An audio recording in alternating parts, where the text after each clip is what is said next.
Good morning everybody. तो आज हम लोग चर्चा करने वाले हैं 67th बीपीएससी प्रीलिम्स जो होने वाला है उसके संदर्भ में। ठीक है, और ये सभी आप लोगों को तो मालूम होगा, जितने लोग अभ्यर्थी हैं एग्जामिनेशन देने वाले, उन्हें भली भांति ये पता है कि इस निश्चित समय में किस किस विषय पे विशेष रूप से फोकस करना है और कुछ टेस्ट प्रैक्टिस भी करते रहना है ताकि आपकी सफलता सुनिश्चित हो। और सामान्य तौर पे एक बात तो आप मानकर चलेंगे कि अच्छा खासा समय आप लोगों को तैयारी के लिए मिली है, और वैसी स्थिति में किसी खास विषय पे फोकस करने के बजाय ओवरऑल सब्जेक्ट को अगर बेहतर तरीके से देखें तो आपकी सफलता की गारंटी रहती है। आप हर हाल में सफल होंगे, क्योंकि अब वो टाइम नहीं रहा जहाँ पे ये कहा जाए कि इतिहास से क्वेश्चन ज़्यादा होता है, करेंट से क्वेश्चन ज़्यादा होता है। क्योंकि पर्याप्त समय आप लोगों को पढ़ने के लिए मिला है, इसमें हर एक विषय पे आपने फोकस किया होगा और कोशिश करेंगे कि हर विषय आपका बेहतर हो। और इसी उद्देश्य के साथ हम लोगों ने क्वेश्चन आंसर सेशन की शुरुआत की है ऑनलाइन, और जिसमें आपको कुछ क्वेश्चन और उसके एक्सप्लेनेशन ये लगातार मिलते रहेंगे हमारे यहाँ दृष्टिकोण आईएएस के अलग अलग शिक्षकों के द्वारा अलग अलग विषय के संदर्भ में उससे रिलेटेड क्वेश्चन के बारे में आपको एक्सप्लेनेशन भी मिलेगा। क्वेश्चन से रिलेटेड अगर और कोई क्वेश्चन बन सकता है तो उसके बारे में भी आपको जानकारी मिलेगी। तो मुझे लगता है कि जिन लोगों ने भी हमारे यहाँ लगातार टेस्ट दिया है उनके लिए भी ये एक्सप्लेनेशन काफ़ी यूजफुल होगा, क्योंकि हो सकता है उसमें से कई लोग हैं या उसमें से एक्सप्लेनेशन सुना नहीं गया हो, तो वहाँ भी बेनिफिशियल होगा, प्लस रिपीटेशन भी हो सकता है। और नए स्टूडेंट के लिए तो काफ़ी बेहतर होगा। हमारी कोशिश होगी कि जो ये क्वेश्चन आंसर सेशन हो तो उससे आप लोगों को एक अच्छी राहत मिले एग्जामिनेशन में, और अधिकतम क्वेश्चन आप बनाने में सफल हो सकें। और लगभग जो सेशन चलेगा उसमें अलग अलग सब्जेक्ट से जुड़े हुए क्वेश्चन होंगे।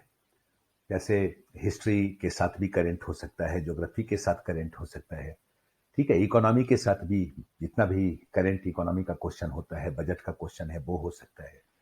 बिहार भी सभी में जुड़ा हुआ रहेगा। इस रूप में कोशिश किया जाएगा कि 40 से 50 क्वेश्चन आपको मिले एक्सप्लेनेशन के साथ। आप जब क्वेश्चन देखेंगे तो क्वेश्चन पढ़ने के क्रम में ही आपके दिमाग में आ जाएगा कि इसमें क्या आंसर होगा या नहीं होगा। तो एक्सप्लेनेशन के साथ आप कंफर्म भी हो पाएंगे कि आपने जो आंसर सोचा है वो सही है या आंसर कुछ और होगा, आपके लिए बेनिफिशियल होगा। और इसके लिए बहुत ज़रूरी है कि आप कॉपी कलम लेकर बैठें, और जिस क्वेश्चन को आप जानते हैं भली भांति तो कोई दिक्कत ही नहीं है, जिसको आप नहीं जानते हैं तो अगर जॉट डाउन करें तो ज़्यादा अच्छा होगा आपके लिए, है। तो हम लोग आज इस सेशन की शुरुआत करते हैं। अगले सेशन में फिर हम लोग कुछ बातचीत करेंगे इस मुद्दे पे। अगर कोई खास रणनीति होगी तो मैं ज़रूर शेयर करूंगा आपके लिए।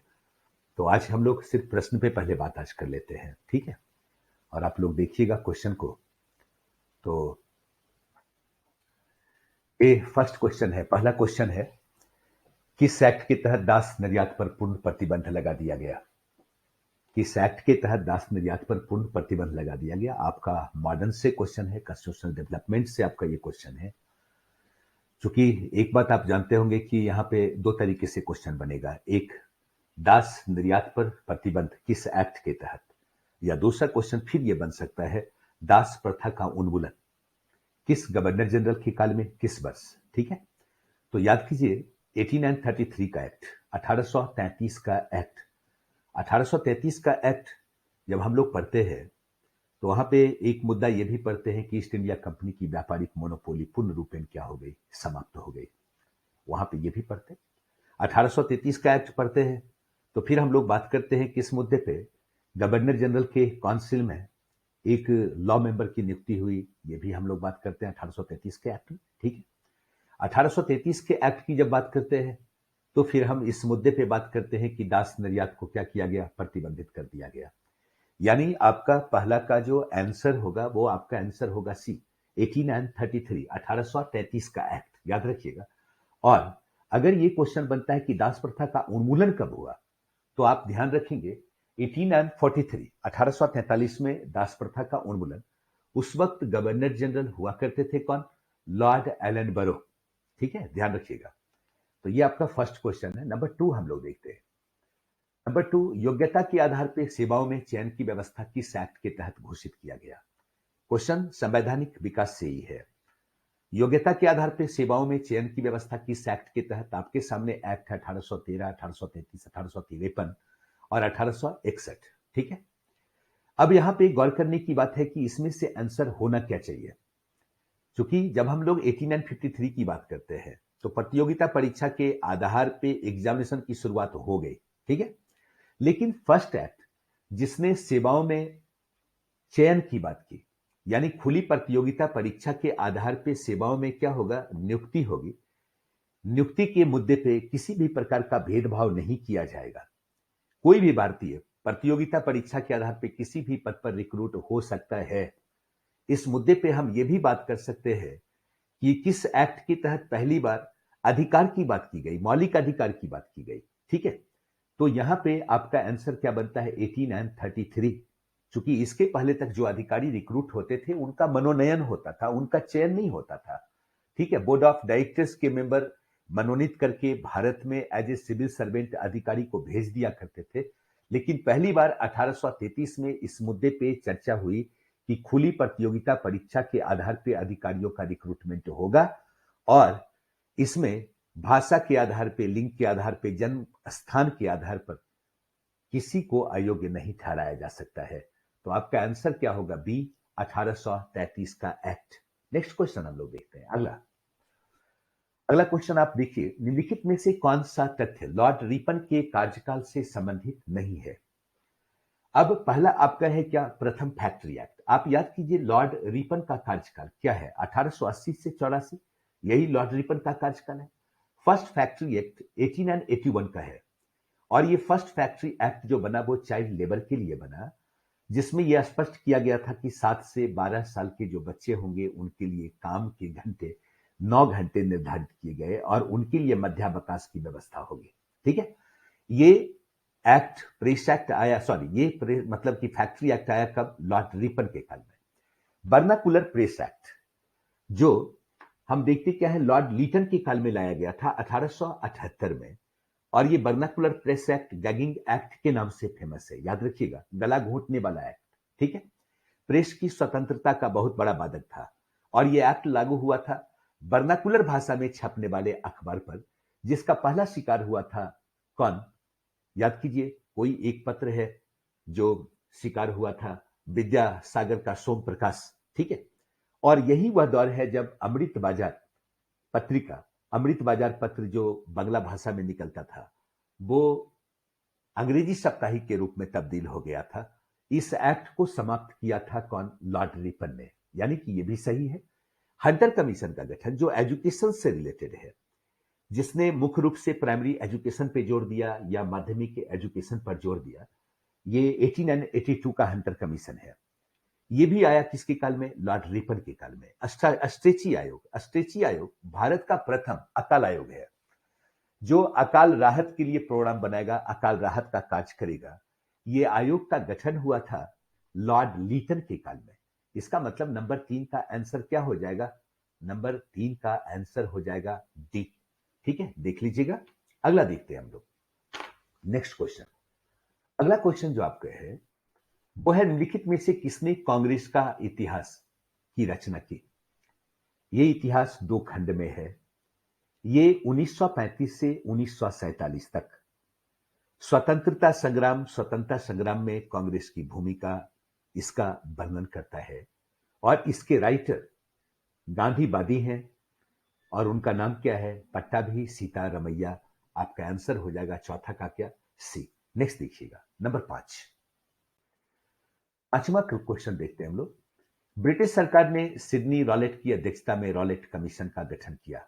रॉलेट कमीशन का गठन कब किया? ठीक है, याद कीजिए रॉलेट कमीशन, जो रॉलेट समिति, ये काले कानून के नाम से फेमस हुआ। इसके अगेंस्ट भारत में आंदोलन हो रहा है और इसी की प्रतिक्रिया में हम देखते क्या है, जालियांवाला बाग हत्याकांड को अंजाम दिया गया। यहां पे आपका क्वेश्चन बनता है रॉलेट समिति का गठन। 3 मुद्दा यहां पे बनता है।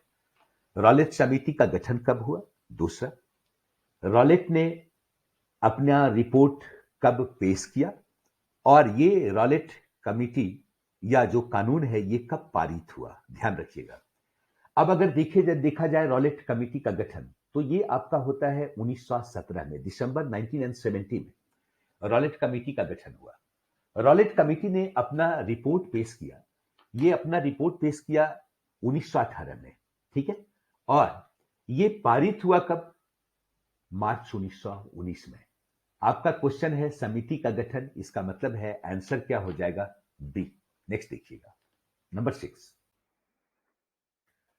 छठा क्वेश्चन है, अंबेडकर और महात्मा गांधी के मध्य सन 1932 में हुए पूना समझौता का प्रावधान था। अब ध्यान रखिएगा, यहां पे एक मुद्दा जो आप लोगों ने मॉडर्न हिस्ट्री में पढ़ा होगा, 16 अगस्त 1932 सांप्रदायिक पंचांग, कम्युनल अवार्ड, ये सामने आया कब, किसके द्वारा, ब्रिटिश प्रधानमंत्री रैमजे मैकडोनाल्ड के द्वारा। मुख्य मुद्दा ब्रिटिशर्स का था राष्ट्रवादी आंदोलन को कमजोर करना, और राष्ट्रवादी आंदोलन को कमजोर करने के लिए उनकी प्रारंभिक नीति ही जो चल रही थी वो फूट डालो और राज करो की नीति चल रही थी, जिसके तहत उन्होंने मुसलमानों के लिए पृथक निर्वाचन मंडल की व्यवस्था की, सिखों के लिए पृथक निर्वाचन मंडल की व्यवस्था की। इसी उद्देश्य के तहत ये सांप्रदायिक पंचांग आया, हरिजनों के लिए पृथक निर्वाचन मंडल, ताकि भारतीय राष्ट्रवादी आंदोलन को क्या किया जाए, ध्वस्त कर दिया जाए, कमजोर कर दिया जाए। महात्मा गांधी इससे सहमत नहीं थे, महात्मा गांधी इससे सहमत नहीं थे, और उस वक्त महात्मा गांधी यरबदा जेल में थे। उन्होंने भूख हड़ताल किया, और बाद में क्या हुआ, गांधी अंबेडकर पैक्ट हुआ, क्या, पूना पैक्ट, सितंबर 1932 में, जिसके तहत क्या किया गया, नंबर डी देखिएगा, हरिजनों के लिए आरक्षण सहित संयुक्त निर्वाचन क्षेत्र की बात की गई, ठीक है, पृथक निर्वाचन मंडल को नकारा गया और हरिजनों के लिए आरक्षण सहित संयुक्त निर्वाचन क्षेत्र की बात की गई। इसका मतलब छठा का आंसर क्या हो जाएगा, डी। नेक्स्ट देखिएगा, नंबर 7। नंबर 7 क्वेश्चन है, तिलक स्वराज कोष निम्नलिखित में से किस आंदोलन के समय गठित हुआ। तिलक स्वराज कोष, इसका गठन किया था महात्मा गांधी ने, और ये टाइम था क्या, असहयोग आंदोलन का। ये तिलक के पुण्यतिथि के अवसर पर इस समिति का गठन किया गया था, तिलक स्वराज कोष का गठन किया गया था, और इसलिए कि इस धन का इस्तेमाल राष्ट्रवादी आंदोलन में किया जाए, ठीक है, मतलब आपका आंसर हो जाएगा असहयोग आंदोलन, 7वां का ए। नेक्स्ट देखिएगा, अगला क्वेश्चन, नंबर 8।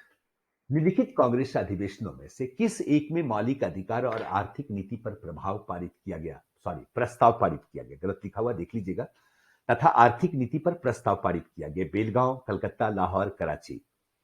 याद कीजिए, आपने पढ़ा होगा अगर कांग्रेस के विभिन्न अधिवेशनों को, तो हम उस अधिवेशन को पढ़ते हैं जिस अधिवेशन में कुछ विशिष्ट प्रस्ताव पास किया गया है। सारे अधिवेशन को नहीं पढ़ते, वहां से क्वेश्चन नहीं आता है, क्वेश्चन वहीं से आता है जहां पे कोई विशिष्ट प्रस्ताव पास किया गया हो, या जिसकी अध्यक्षता कोई विशिष्ट व्यक्ति कर रहा हो, या फर्स्ट महिला जिसने अध्यक्षता की, इस रूप में आपका क्वेश्चन जनरली पूछा जाता है, ठीक है।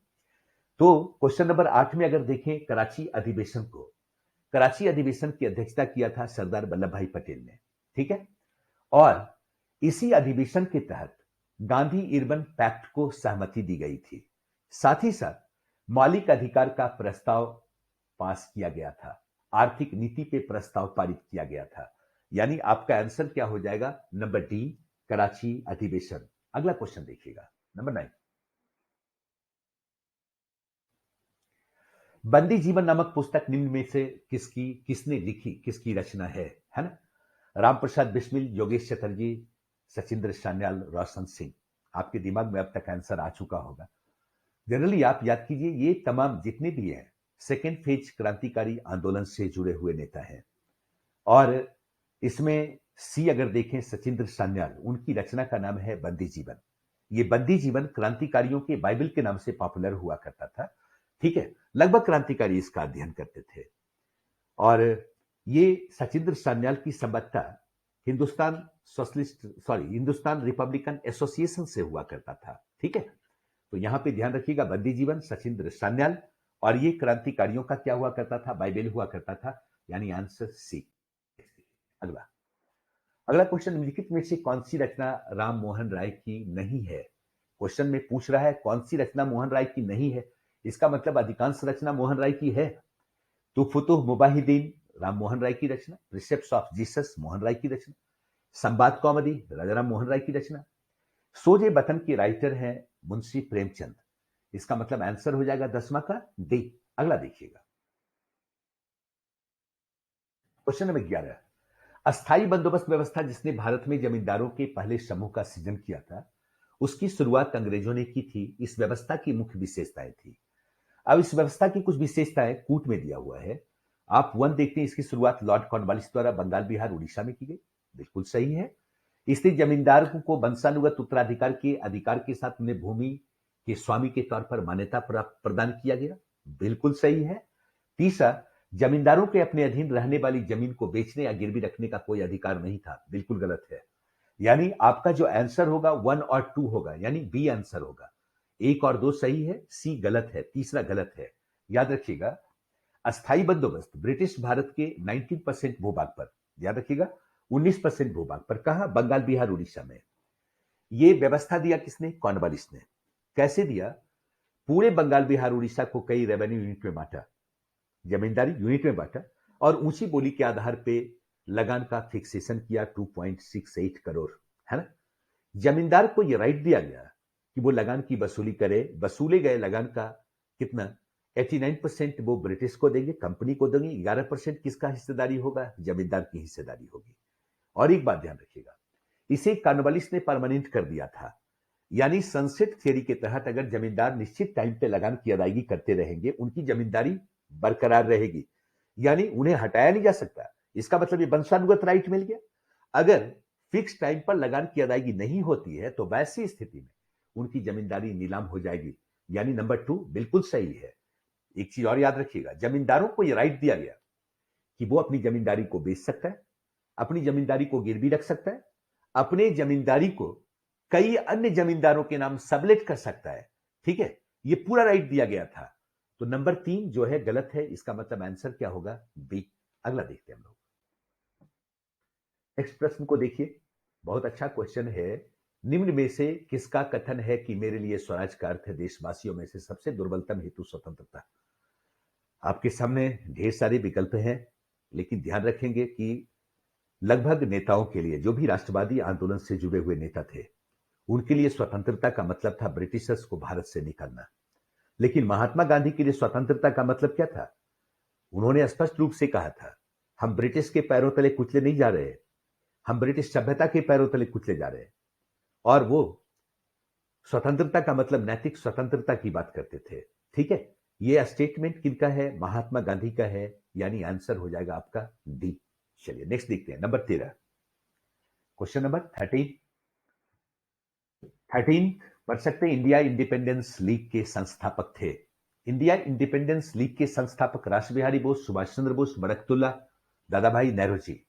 आपके दिमाग में आंसर आ जाना चाहिए, क्या होना चाहिए। ठीक है, अब अगर आप गौर से देखें, ये 1942 की बात है, टोक्यो जापान।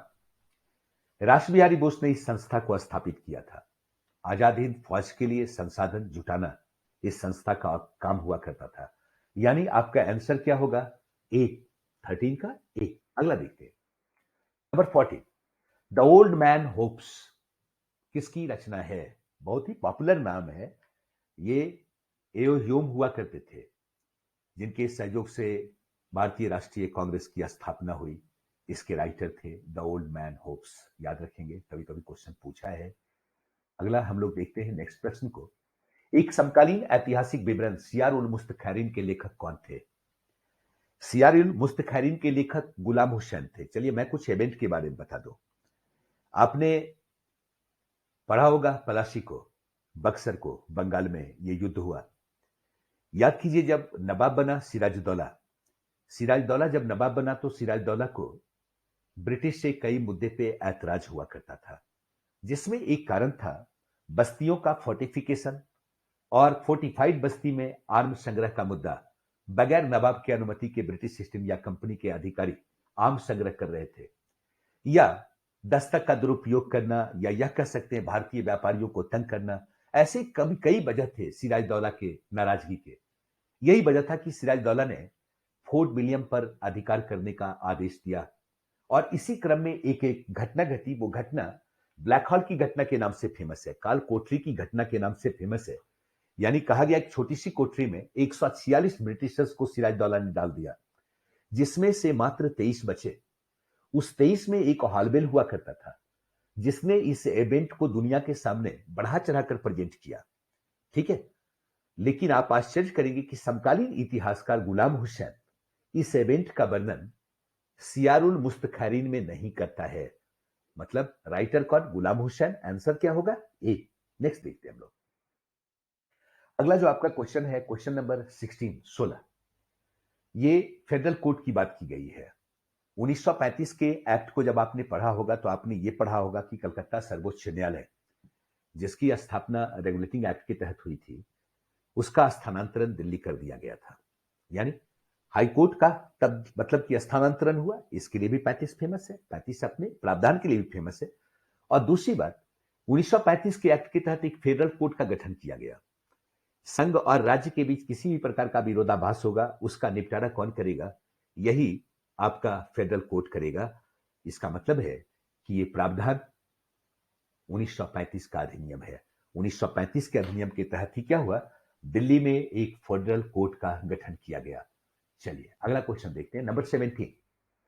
नंबर 17 क्वेश्चन देखते हैं, ऋग्वेद के किस मंडल से यह संकेत मिलता है कि जन्म से वर्ण सुनिश्चित नहीं था तथा व्यवसाय चयन में कोई प्रतिबंध नहीं था? क्वेश्चन को ठीक से पढ़ेंगे। वर्ण सुनिश्चित नहीं था और व्यवसाय चयन में कोई प्रतिबंध नहीं था। आपके सामने ऋग्वेद के विभिन्न मंडलों की चर्चा है। किस मंडल से इस बात की जानकारी मिलती है? आप याद कीजिए, अगर आपने पढ़ा है ऋग्वैदिक काल का फर्स्ट फेज, शुरुआती दौर, सबसे पहले रंग के आधार पर सामाजिक वर्गीकरण, आर्य और अनार्य के रूप में। जस्ट उसके बाद देखते हैं गुणकर्म के आधार पर। चूंकि ऋग्वैदिक काल में एक अवधारणा थी, कोई भी कर्म है नहीं, किसी भी कर्म को योग्यता और क्षमता के आधार पर कोई भी चुन सकता है। लोगों ने तरह तरह के कर्म चुने तो कर्म के आधार पर 3 क्लास बना। क्या? पुरोधा, योद्धा और विश्व। लास्ट में देखते हैं ऋग्वैदिक काल के अंतिम दौर में 10th मंडल के पुरुष सूक्त में 4 वर्ण का पहली बार जिक्र हुआ, ब्राह्मण, क्षत्रिय, वैश्य और शूद्र। यह संस्थागत रूप में स्थापित होता उत्तर वैदिक काल में, लेकिन यह चतुर्वर्ण व्यवस्था गुणकर्म पर आधारित था, जन्म पे आधारित नहीं था। यानी व्यवसाय परिवर्तन के आधार पर वर्ण परिवर्तन हो सकता था, यानी सामाजिक मोबिलिटी थी। कोई भी व्यक्ति कर्म के आधार पर वर्ण को सुनिश्चित कर सकता था। यह जानकारी मिलती है 9th मंडल से, जिसमें एक व्यक्ति कहता है कि मैं कारू हूं। क्वेश्चन ये भी पूछ सकता है स्टेटमेंट डालकर कि किस मंडल में जिक्र हुआ है। मैं कारू हूं, कारू मतलब मंत्र निर्माता, ये पुरोधा का काम कर रहा है। मैं कारू हूं, मेरे पिता भिषक हैं, औषधि बनाते हैं, ट्रीटमेंट करते हैं, विष का काम हो सकता है ना।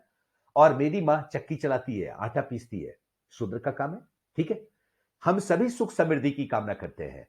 यानी एक ही परिवार में 3 वर्ण के लोग रह रहे हैं, मतलब स्पष्ट है व्यवसायी चयन प्रतिबंधित नहीं था और जन्म के आधार पर वर्ण सुनिश्चित नहीं था। आंसर क्या होगा? 9th मंडल। अगला देखिएगा, नेक्स्ट जो आपका मुद्दा है, प्रश्न है, वो है 18। परवर्ती हड़प्पा कला वस्तुओं के साथ चित्रित धूसर मृदभांड मिला है। अब यहां पे ध्यान दीजिएगा थोड़ा सा। पहला जो वर्ड है परवर्ती हड़प्पा, यानी हड़प्पा का डिक्लाइन फेज है ना, हड़प्पा का लास्ट फेज, डिक्लाइन फेज, या हड़प्पा की बात की ताम्रपाषाणिक संस्कृति की बात की जा रही है। ठीक है, दूसरा अगर आप देखिए परवर्ती हड़प्पा, हड़प्पा का अंतिम दौर, ध्यान रखिएगा, सामने आपका लिखा हुआ चित्रित धूसर मृदभांड, पेंटेड ग्रेवियर, ये उत्तर वैदिक काल का मृदभांड है, लेटर वैदिक पीरियड का मृदभांड है। ठीक है, पीजीडब्ल्यू संस्कृति याद रखिएगा, पेंटेड ग्रेवियर, चित्रित धूसर मृदभांड, उत्तर वैदिक काल का मृदभांड। अब आपको उस साइट को तलाशना है जो हड़प्पा के डिक्लाइन फेज में भी है और वही साइट उत्तर वैदिक काल का भी साइट है। अब अगर आप गौर करके देखेंगे तो एक साइट है भगवानपुरा, जो लेटर हड़प्पा पीरियड में भी है, और ये भगवानपुरा हरियाणा, यहां से पेंटेड ग्रेवियर, चित्रित धूसर मृदभांडीय संस्कृति के भी प्रमाण मिले हैं। यानी आंसर क्या होगा? बी, भगवानपुरा। नेक्स्ट आइएगा, क्वेश्चन नंबर 19। याज्ञवल्क्य स्मृति पे मिताक्षरा टीका जो हिंदू विधि का प्रमुख स्रोत है, मिताक्षरा टीका उत्तराधिकार संबंधित नियम की बात करता है। ठीक है, और ये याज्ञवल्क्य स्मृति पे टीका है। लगभग सभी टीकाएं ही हैं, लेकिन याद रखिएगा मिताक्षरा ये विज्ञानेश्वर की टीका है। आंसर क्या होगा? सी। अगला देखते हैं, निम्नलिखित में से किस एक राज्यसभा में, ठीक है, प्रख्यात चित्रकार ख्वाजा अब्दुल समद को प्रश्रय मिला था? किसके राज्यसभा में इस चित्रकार को प्रश्रय मिला? आपके दिमाग में अब तक तो आंसर आ जाना चाहिए अगर आपने तैयारी की है और आपने पढ़ा है। क्वेश्चन कई बार पूछा गया है बीपीएससी में भी। अगर आप गौर करके देखें तो याद कीजिएगा, ये भी क्वेश्चन बना है, पहली बार चित्रशाला की स्थापना किस मुगल शासक ने किया, है ना? तो अकबर के काल में चित्रशाला स्थापित किया गया था। एक वर्कशॉप की उसने स्थापना की थी और देश विदेश के ढेर सारे चित्रकार उसके दरबार में मौजूद हुआ करते थे। कई पेंटिंग उसके काल में बनी भी। ख्वाजा अब्दुल समद ये अकबर के दरबार के चित्रकारों में से काफी प्रसिद्ध चित्रकार हुआ करते थे। ठीक है, तो आपका आंसर क्या होगा? सी। अब देखेंगे नंबर 21, 21वां क्वेश्चन को ठीक से पढ़ेंगे। लाल चेर के नाम से प्रसिद्ध चेर शासक कौन था जिसने कन्नगी के मंदिर का निर्माण किया? अब यहां पे दो तीन चीज को ध्यान रखेंगे। कन्नगी पवित्रता की देवी साउथ इंडिया में, याद रखेंगे। दूसरी बात, लाल चेर ये चेर शासक है, ये चेर शासक की उपाधि है। ठीक है, ये उपाधि क्यों? एक विशाल समुद्री बेड़ा के कारण इसकी उपाधि पड़ी क्या? लाल चेर। ये क्वेश्चन है संगम पीरियड से, और याद कीजिएगा साउथ इंडिया में संगम काल में ही 3 स्टेट का डेवलपमेंट हुआ। इसके पहले कबीलाई व्यवस्था साउथ इंडिया में थी। फर्स्ट टाइम संगम पीरियड में 3 स्टेट अस्तित्व में आया, चोल, चेर और पांड्य। ठीक है, ये चेर शासक सेन गुटम्बन था जिसके पास एक बड़ी समुद्री बेड़ा थी और उसने लाल चेर की उपाधि धारण की थी। आंसर 21वां का हो जाएगा क्या? बी। ठीक है, नेक्स्ट देखते हैं हम लोग 21वां का बी। अगला क्वेश्चन देखिएगा, आपका क्वेश्चन है 22। निम्नलिखित में से किस स्थल से हड़प्पा संस्कृति तक निरंतर वास एवं सांस्कृतिक विकास के प्रमाण मिले हैं? अब गौर करके आप देखिए, पूछ रहा है निरंतर हड़प्पा संस्कृति तक निरंतर वास एवं सांस्कृतिक विकास के प्रमाण मिले हैं। कहने का मतलब है पशुचारी संस्कृति, कृषि संस्कृति, देन ताम्रपाषाणिक कस्बाई संस्कृति, देन हड़प्पा सभ्यता, नागरीय संस्कृति। लगातार इतने समय तक सांस्कृतिक डेवलपमेंट का प्रमाण, कंटिन्यूटी का प्रमाण किस स्थल से मिला? अब आप गौर करके देख सकते हैं, एक साइट आपका बिहार का है चिरान, जिसकी सभ्यता नवपाषाण काल और ताम्रपाषाण काल से, हड़प्पा सभ्यता से। मोहनजोदड़ो की सभ्यता हड़प्पा सभ्यता से, उसके पहले नहीं देखते। कालीबंगा की सभ्यता हड़प्पा पूर्व ताम्रपाषाणिक संस्कृति से, देन हड़प्पा संस्कृति से। लेकिन मेहरगढ़ की सभ्यता देखें तो मेहरगढ़ से पशुपालन, पशुपालन के बाद उत्पादन, यानी नवपाषाण काल, देन ताम्रपाषाण काल, देन हड़प्पा सभ्यता, लगातार सांस्कृतिक डेवलपमेंट के प्रमाण मिलते रहे हैं। यानी आंसर क्या हो जाएगा? मेहरगढ़। और याद रखिएगा ये मेहरगढ़ ब्रेड बास्केट के नाम से फेमस है। नवपाषाण काल में यहाँ के लोग गेहूं और जौ की खेती किया करते थे, ध्यान रखिएगा। और ये कहाँ है? बलूचिस्तान में है, बोलन घाटी में है। ठीक है, क्वेश्चन बन सकता है। नेक्स्ट क्वेश्चन देखते हैं हम लोग, यानी यहाँ पे आंसर आप लिख सकते हैं सी। नंबर 23, अजातशत्रु ने पूर्वी भारत पर मगध का आधिपत्य स्थापित करने के लिए निहित में से किस गणराज्य के साथ 16 वर्षों तक युद्ध किया? अब आपके दिमाग में आंसर आ चुका होगा, मुझे मालूम है, लेकिन चलिए मैं इस मुद्दे पे कुछ चर्चा कर देता हूं। अजातशत्रु का एक मंत्री हुआ करता था बस्साकर, ध्यान रखिएगा। अजातशत्रु के मंत्री का नाम बस्साकर, और हम लोग पढ़ते हैं कि बस्साकर के जरिए अजातशत्रु ने लिच्छवियों में फूट डलवाया और तब लिच्छवियों पर आक्रमण करके जीत हासिल की। ये भी पढ़ते हैं कि पहली बार अजातशत्रु ने रथमुसल और महाशिला कंटक जैसे प्रक्षेपास्त्र का इस्तेमाल लिच्छवियों के अगेंस्ट किया था। यानी आपका आंसर क्या होगा? वैशाली की लिच्छवी सी। अगला क्वेश्चन देखते हैं, नंबर 24। मामलुक का अर्थ होता है स्वतंत्र माता पिता की संतान। आरंभिक तुर्क शासकों के लिए मामलुक शब्द का इस्तेमाल किसने किया? याद कीजिएगा, अगर आपने पढ़ा है, ये गुलाम वंश के शासक होते थे। शुरुआती दौर का जो सल्तनत का सुल्तान हम लोग पढ़ते हैं कुतुबुद्दीन ऐबक, इल्तुतमिश और बलबन, ये आदि तुर्क कहलाते हैं। इनके लिए गुलाम वंश शब्द का भी इस्तेमाल हुआ है, लेकिन जब सत्ता पे आए तो गुलामी के बंधन से मुक्त हो गए। इसीलिए हबीबुल्लाह इन्हें क्या कहते हैं? मामलूक कहते हैं। क्यों? चूंकि ये गुलामी के बंधन से मुक्त माता पिता के संतान हैं। नेक्स्ट देखते हैं अगला क्वेश्चन। नेक्स्ट क्वेश्चन आपका है नंबर 24। यज्ञ रूपी नौका के सहारे भवसागर को पार नहीं किया जा सकता, इस आधार पर यज्ञवाद की आलोचना की गई। चलिए, आपके दिमाग में आंसर आ चुका होगा। कठोपनिषद, मुंडकोपनिषद, ईशोपनिषद और बृहदारण्यकोपनिषद। गौर कीजिए, ये उत्तर वैदिक काल से क्वेश्चन है। उत्तर वैदिक काल में धर्म का स्वरूप सहज नहीं रहा, धर्म का स्वरूप कृत्रिम हो गया। यज्ञवाद, बलिवाद, कर्मकांड, पौरोहित्यवाद, विधादान, दक्षिणा की प्रवृत्ति का डेवलपमेंट हो गया। ऐसी स्थिति में उपनिषद, जिसका संबंध अध्यात्म और दर्शन से है, उसमें उपनिषद में एक ब्रह्म की बात की गई, ब्रह्म आत्मा की अभिन्नता की बात की गई। उपनिषद ने ही सबसे पहले धर्म की कर्मकांडीय स्वरूप की आलोचना की। और इसका आंसर क्या है? मुंडकोपनिषद भी, जिसमें यह जिक्र मिला है कि यज्ञ रूपी नौका के सागर भवसागर को पार नहीं किया जा सकता। तो 25 का आंसर क्या होगा? बी। नेक्स्ट देखिएगा, अगला क्वेश्चन 26। कृत्रिम सूर्य के बाद अब कृत्रिम चंद्रमा निम्नलिखित में से किस देश ने बना दिया है? अब ये आपका आंसर है चाइना। ध्यान रखेंगे, ये पहले कृत्रिम सूर्य का निर्माण किया, अब कृत्रिम चंद्रमा का निर्माण किया। ठीक है, और ये कृत्रिम चंद्रमा का प्रक्षेपण दक्षिण पश्चिमी चीन चांगडू में इनका करने का प्लान है। इसके पीछे रीजन है क्या? इसके पीछे कई रीजन हो सकते हैं। ऐसे सोचिए आप कि इनका उद्देश्य है कि इस चंद्रमा को कहां पे स्थापित किया जाए, प्रक्षेपित किया जाए? लियो ऑर्बिट में।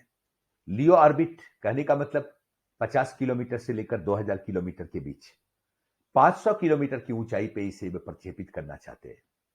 इनका उद्देश्य क्या है? 3 कृत्रिम दर्पण को स्थापित करना, सूर्य की रोशनी को पृथ्वी पे क्या करना? रिफ्लेक्ट करना।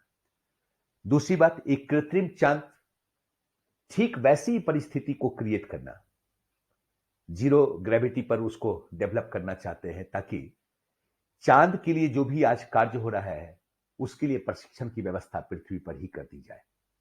साथ ही साथ इनका उद्देश्य भी है स्ट्रीट लाइट के एक बेहतर विकल्प के रूप में इसका इस्तेमाल करें, बिजली के एक बेहतर विकल्प के रूप में इसका इस्तेमाल करें, बिजली पर होने वाले खर्च को कम किया जाए।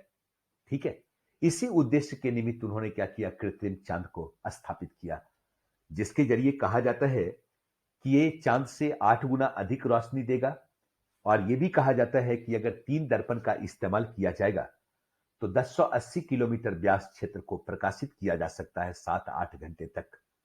नेक्स्ट हम लोग देखते हैं, और एक उद्देश्य और पूरा हो सकता है कि भाई कार्बन की मात्रा को न्यूट्रल करने की कोशिश की दिशा में प्रयास भी हो सकता है, लेकिन कुछ नकारात्मक भी उभर कर सामने आएंगे, क्योंकि कई ऐसे रात्रिचर जीव हैं, उनका क्या होगा? उनकी दैनंदिन एक्टिविटी प्रभावित हो सकती है। अगला क्वेश्चन देखते हैं, आंसर यहां पे चीन है। नेक्स्ट क्वेश्चन देखिएगा, हाल ही में इंदु मल्होत्रा समिति चर्चा में थी, ये किससे संबंधित है? अब यहां पे आप ध्यान दीजिएगा, अभी अभी हाल फिलहाल न्यूज में रहा है कि प्रधानमंत्री का पंजाब दौरा, और पंजाब दौरा के समय सुरक्षा व्यवस्था में चूक। इस सुरक्षा व्यवस्था में चूक के कारण ही सुप्रीम कोर्ट ने पूर्व न्यायाधीश इंदु मल्होत्रा की अध्यक्षता में एक समिति का गठन किया, जिसका मूल कार्य क्या है? मूल कार्य है इस चूक के लिए जवाबदेह व्यक्ति की तलाश करना, इसके लिए जवाबदेह कौन, और दूसरा आवश्यक सुरक्षा के उपाय को ढूंढना। यानी आंसर क्या हो जाएगा? बी, भारत के प्रधानमंत्री की सुरक्षा में हुई चूक के मामले में। नेक्स्ट आइएगा, अगला क्वेश्चन देखते हैं, नंबर 28। क्वेश्चन है, निम्नलिखित कथनों पर विचार कीजिए। अंतरराष्ट्रीय आतंकवाद रोधी सम्मेलन 2022 का आयोजन नई दिल्ली में हाल ही में किया गया। बिल्कुल सही है, और इसका आयोजन वैश्विक आतंकवाद रोधी परिषद के द्वारा किया गया। वैश्विक आतंकवाद रोधी परिषद के द्वारा किया गया 1922 में दिल्ली में, जिसका उद्देश्य था आतंकी गतिविधियों पर अंकुश रखना तथा उससे मुकाबला करना। यानी 1 और 2 दोनों सही है। आपका आंसर क्या हो जाएगा? सी। नेक्स्ट क्वेश्चन देखते हैं, अगला क्वेश्चन 29। इसरो का नया चेयरमैन कौन बने? इसरो का नया चेयरमैन पहले के शिवान हुआ करते थे, अब उनके स्थान पे एस सोमनाथ को नया चेयरमैन बनाया गया है। ये इसरो के 10वें चेयरमैन हैं। इन्हें भारत सरकार के डिपार्टमेंट ऑफ स्पेस का सचिव भी बनाया गया है। ये सीनियर रॉकेट साइंटिस्ट भी हैं, इसलिए यहां पे आपका जो आंसर होगा एस सोमनाथ होगा, सी। अगला क्वेश्चन देखिएगा, एक आपका प्रश्न है, इंडोनेशिया की राजधानी, नई राजधानी कहां बनाई गई? इंडोनेशिया की नई राजधानी कहां बनाई गई? आपका जो विकल्प है पहले तो आप ध्यान रखिएगा, पहले राजधानी थी जकार्ता, और जकार्ता जो राजधानी थी ये अधिक पॉल्यूशन के कारण प्रभावित थी। दूसरी बात कि लगातार बाढ़ से प्रभावित रहा है, इसलिए एक नए स्थल पर राजधानी को तब्दील करने की आवश्यकता पड़ी। और अभी जो मतलब की मंजूरी मिली है इंडोनेशिया के संसद के द्वारा, वो कहाँ बनी है? नूसंतारा। नूसंतारा कालीमंतान जंगल के बीच में एक द्वीप के रूप में है, जहां पे ये राजधानी को क्या किया जाएगा? स्थानांतरित किया जाएगा। आपका आंसर क्या होगा? डी, नूसंतारा।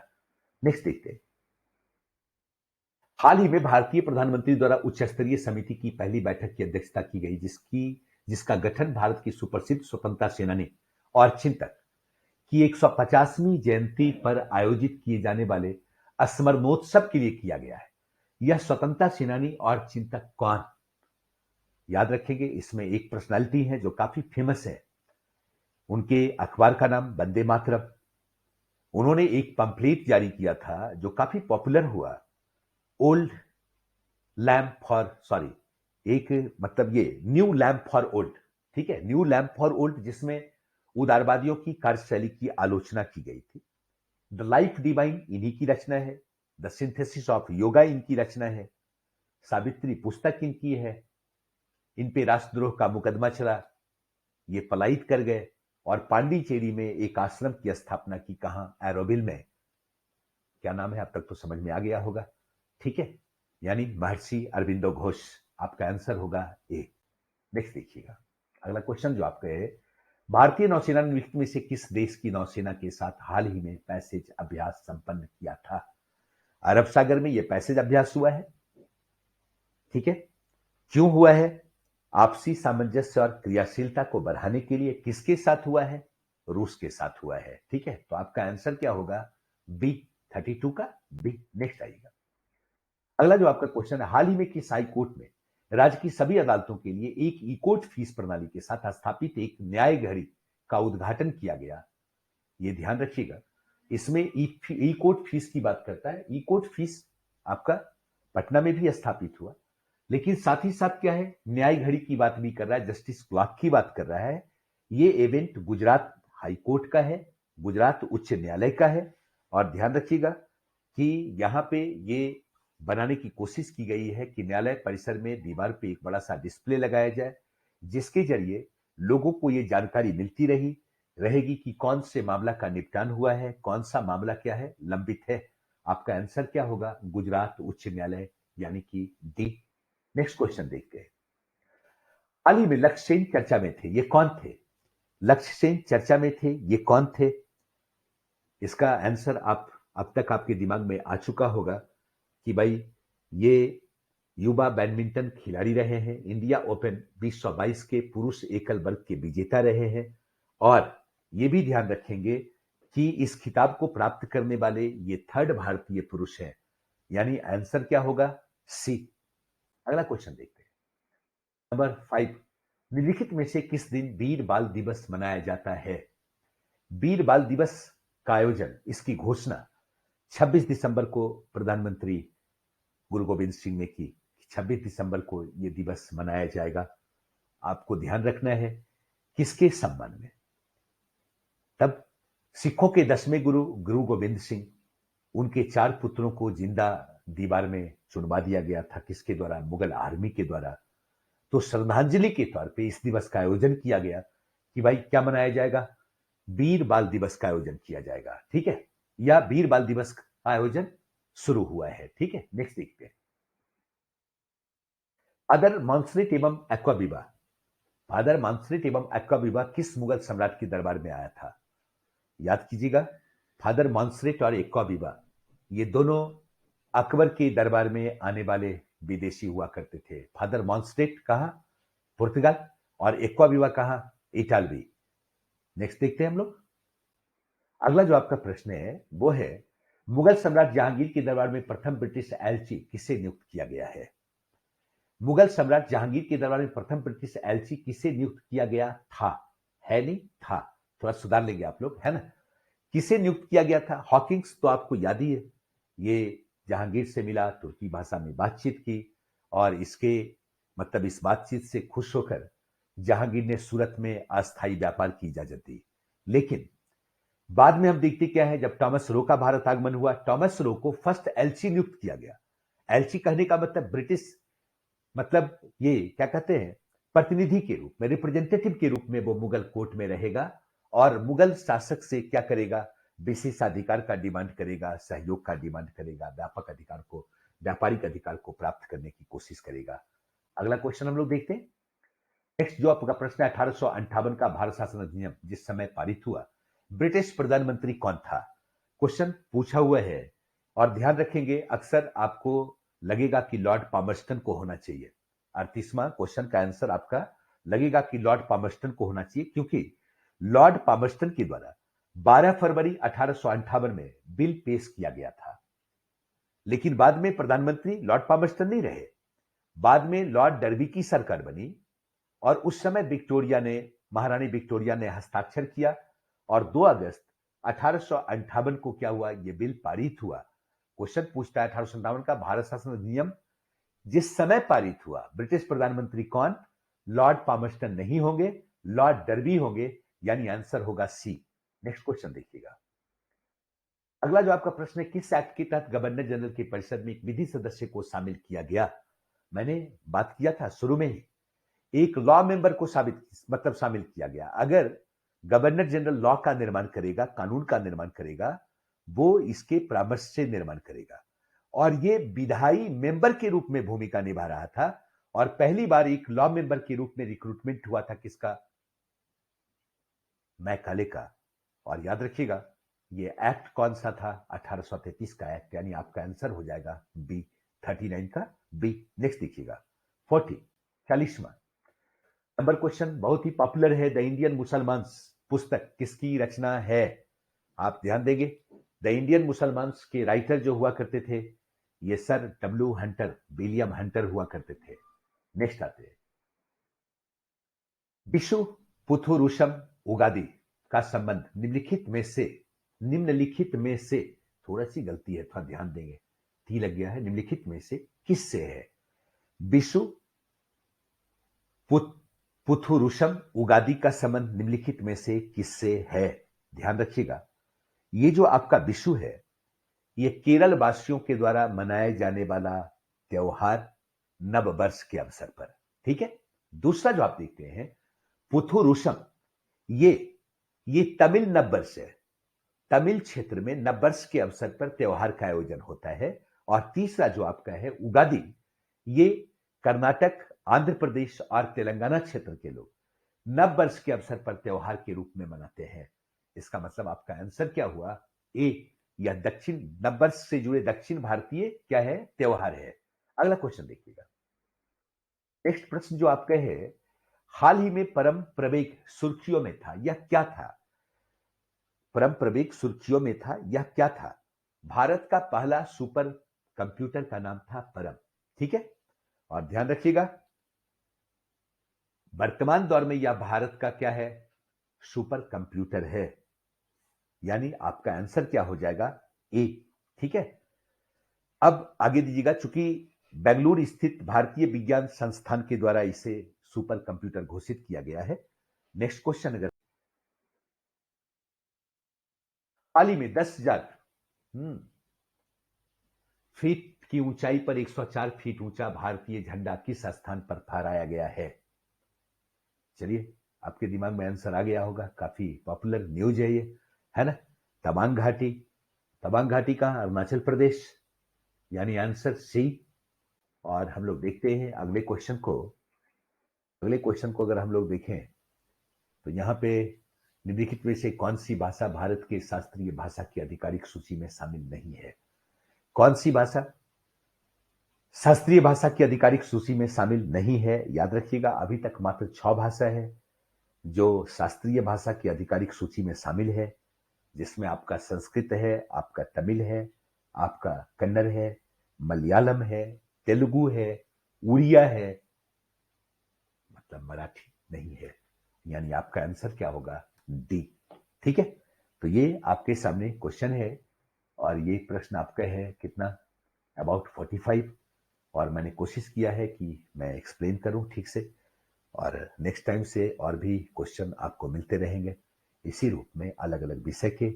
और जाहिर सी बात है कि आपको सुनने का भी मौका मिलेगा, लेकिन आप कोशिश कीजिएगा कि सुनने के क्रम में आप लिखते रहें। और अगर इस क्रम में आपने आंसर को बनाया है शुरू में पढ़ने के क्रम में, तो आप इसका आकलन भी करेंगे कि आपका कितना परसेंट सही हो रहा है। ठीक है, थैंक यू।